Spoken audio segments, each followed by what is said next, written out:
sa brillante prestation lors du premier et deuxième tour des éliminatoires du mondial féminin des moins de 20 ans, contre respectivement les Mauriciennes et Nigériennes, le Sili féminin enchaîne les entraînements au centre technique de Nongo. Une façon pour les protégés de Sekouba Kamara de mieux aborder ces matchs en aller et retour contre le Maroc dans 3 semaines. C'est le Maroc, ça c'est le nom. Mais c'est le rectangle vert qui va faire la différence. Parce qu'on ne joue pas chez nous. Donc on joue chez les Marocains. Donc le deuxième homme, c'est très important.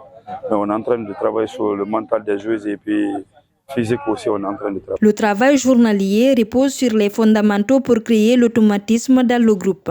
Aujourd'hui, on a travaillé surtout le contact avec le ballon, c'est-à-dire conduite avec le ballon pour avoir l'intensité et puis résister à la pression de l'adversaire. Donc aujourd'hui, on a travaillé le conduite de balle et puis avec la finition devant le but.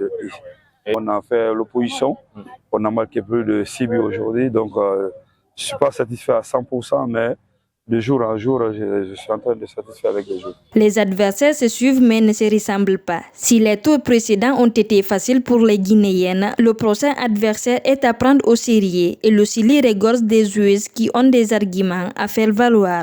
On est en train de travailler, surtout elle n'est pas seule. Il y a Nancy aussi, c'est Fassananilo qui a marqué la dernière fois, le triplé et puis le match retour, elle a marqué un but. Donc on continue à travailler. Deuxième match, il y a Nancy qui a fait le doublé. Suzanne aussi a fait le doublé, qui était méconnue au domaine de football féminin. Là. Mais donc, au jour d'aujourd'hui, elle est en train de revenir parce qu'elle a travaillé avec moi à l'académie d'élite de Nongo ici.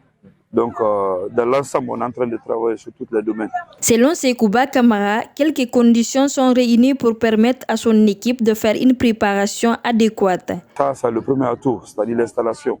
Là où on s'entraîne, on ne dérange pas. On a tout le terrain.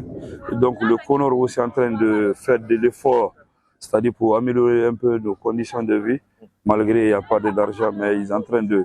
Au jour d'aujourd'hui, ils ont augmenté le transport des joueurs depuis avant-hier. Donc ça, c'est une satisfaction pour moi. Dans le groupe, l'ambiance est bonne enfant et les joueurs sont conscients de l'enjeu qui les attend. Nous restons focus sur l'objectif. Tout le monde est en forme. On se prépare pour ces combats. Donc, on s'est fixé un objectif et on ne fait pas le travail au hasard. Il se fixe toujours un objectif, des exercices pour pouvoir contrer l'adversaire. Nous invitons le public guinéen toujours de nous soutenir car ce n'est pas facile.